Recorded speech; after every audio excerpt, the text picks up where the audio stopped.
Oh hi there, and welcome to the Pokemon League. It is time to take on the Elite Four. Before you enter to take on the Elite Four, you may want to make some initial preparations. First off, your Pokemon are probably utterly exhausted from Victory Road. Make sure you heal them, make sure you adjust any movesets that you may want to adjust. If you need to swap out Pokemon, do so. And take a moment to shop. Shopping is a great idea. My philosophy in terms of shopping is I always like to have the ability to completely heal up my entire team after every match of the Elite Four. That's just my philosophy. It makes me feel safe. It makes me feel comfortable. So I typically pick up somewhere around 25 to 30 Hyper Potions and Revives. And then I'll pick up a few full restores and a few full heals just in case. I don't really particularly like full heals, so sometimes I'll just have the individual types like antidotes and stuff. But it doesn't hurt to have a few full heals in case you run out of something.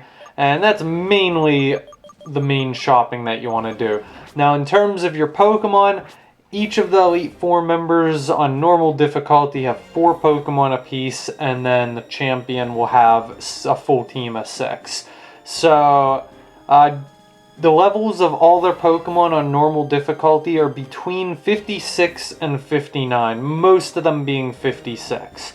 So, if you're not comfortable fighting level 56s, go train, go do some Audino grinding, go grind in Victory Road. There's a lot of good places to grind experience out. I would recommend having your Pokemon somewhere around level 55-ish. That's a good spot to be in. Typically I reach Victory Road and I'm really under-leveled. But in Black and White 2, I didn't really feel that way. I felt comfortable and I didn't really have to level grind that much. So, anyways, with that out of the way, we can finally enter. I recommend that you save prior to entering Victory Road. Once you enter, you cannot leave. You cannot heal up your Pokemon at a Pokemon Center. You cannot switch out your Pokemon. So once you enter, you're in for good. So make sure, I typically like saving before I enter. And then if I feel like I'm comfortable enough, then I'll save in between and whatnot. Typically I'll save before the champion battle. Anyways, 5th generation did the Elite Four a little bit differently. Instead of having to go 4 in a row, you can actually choose which of the Elite Four you want to fight. So there, from left to right, there is the Ghost type leader, Shauntal. Up to the top left is the Dark Master, Grimsley. Top right is Caitlyn, Psychic Master. And the far right is Marshall, who uses fighting types. I'm going to be covering them in order from left to right. So, next 4 videos are going left to right. So, you can take them in any order you want, but I'm just covering it in this order because it's the order I most conveniently know. So, this video will feature the ghostly Shauntal, and I absolutely love this room. I love this room. The blue lights that glow. Oh, I just love this room. It's so cool. It reminds me of a very favorite boss battle of mine in a certain particular video game that may or may not be my next walkthrough. So that's why I like this room. Anyways, greetings, Shauntal. You have a lot of books. This place is very messy. You need to be a little bit more organized. Yes, I am a challenger, and she uses ghost types. Let's battle.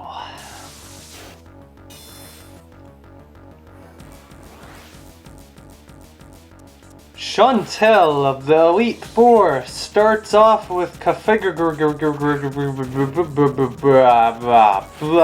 ghostly thing with arms and stuff. Level 56 Ghost type Mummy ability. Its moveset is Will-O-Wisp, Grass Knot, Psychic, and Shadow Ball. Very special type attack oriented, and Will-O-Wisp will burn you. If you're using physical attacks, be careful because you can get burned. That's actually why I chose to start off my battle with my Arcanine, so I could be immune to the Will-O-Wisp. Ghost types are primarily weak to ghost types themselves, and dark types are also very effective against ghost type Pokemon. So those are the two types of moves you should be looking in as a general whole for this battle. I don't actually have any Pokemon of those types, so that's why I'm making do with the dark types that I have. In regards to this Pokemon, typically I see this Pokemon be a little bit more annoying, but she has her moveset to be more attack-oriented. Each of the Elite Four members does have a full restore on them. The Elite Four members, that is. So just be aware of the surprise full restore coming out in the middle of the battle. I wouldn't worry too much about our first Pokemon. Just be highly aware of the Will-O-Wisp, because that can make your life a nightmare if you aren't exactly expecting it or are prepared for it. Also, don't use heavier Pokemon against it, because Grass Knot deals damage based on the opponent's weight. Ow! That was mean. That was so mean. Why did you kill my precious puppy? You're mean. With your ghostly apparitions. For the life of me, I will never be able to pronounce that Pokemon's name. And I don't ever want to be able to pronounce it. Golurk! It is level 56 Ghost Ground type, giving it some interesting weaknesses, particularly weaknesses to water and grass types. It has the Iron Fist ability with the moveset Heavy Slam, Earthquake, Brick Break, and Shadow Punch.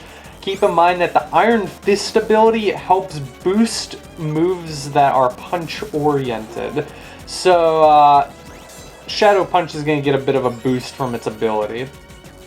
Now, Golurk is a very bulky Pokemon, and it still has a very versatile offensive moveset, so it can still pack somewhat of a punch. I'm going to be using this chance to set up Swords Dance. I learned Swords Dance outside of video. I did a slightly bit of training and may have used a rare candy or two because I'm lazy and I'm planning to restart this game after the walkthrough anyways. So I picked up Swords Dance and I decided to replace, I don't remember what I replaced. What did I replace? I'll find out next turn. I can't remember. I think I thought I got rid of X-Scissor, but I don't know if I really wanted to do that. Yeah, I think that's what I got rid of. I'm spending too much time thinking about this. No, I didn't get rid of it. What did I get rid of? I can't remember what... Oh, I got rid of Ice Beam. Yeah, I remember. Because I could switch out Ice Beam and X-Scissor depending on the battle. I knew there was an intelligent reason as to why I did that. Okay.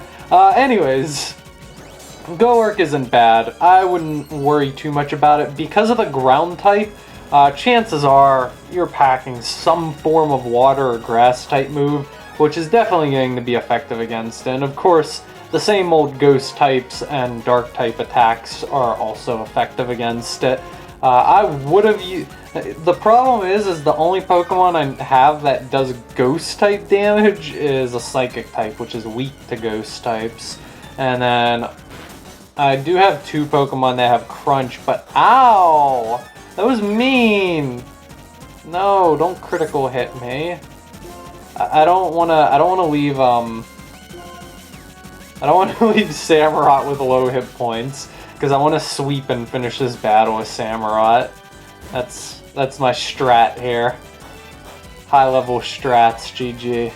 Okay, now I'm just gonna sweep it with Waterfall. And that is that is all she wrote for this battle. You're doomed, Shauntal. You are doomed. Next up on the roster, I assume she's going to bring out Drifblim. Let's see if she proves me wrong. Nope, I'm right.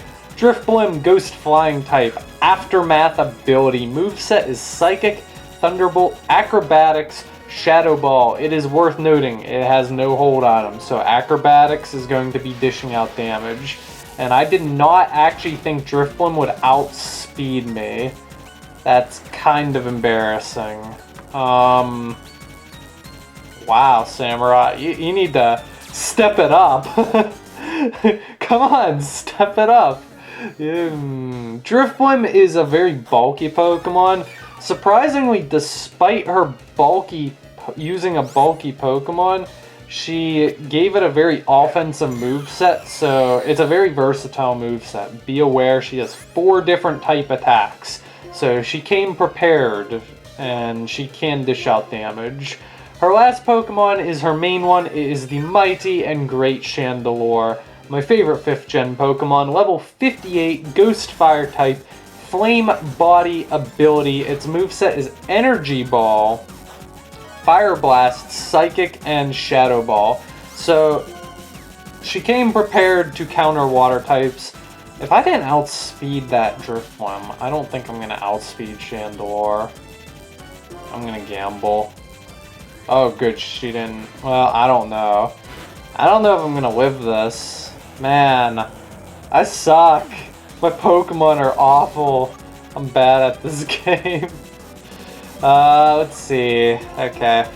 Surprisingly, despite the animation and the appearance of the Pokemon, it is not immune to ground-type moves. So, you can use ground types to be super effective against Chandelure. Again, very versatile Pokemon. Lots of versatility in the moveset. Energy Ball also counters any water types that you may want to use. It also is holding a Citrus Berry, so just keep that in mind. Be prepared for that. And that is Shauntal for you.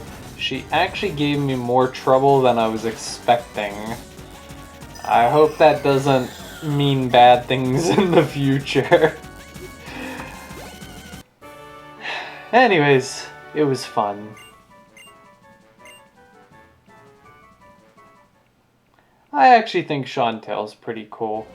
I'm not too big of a fan of ghost types, mainly because I just don't think there's that many good ghost types in general, but the 5th gen ghost types just don't thrill me. They all look like random blobs of blobbiness. Anyways, that wraps up Shauntal. Next time we will be taking on Grimsley. So we will do that later. Thank you, and good night.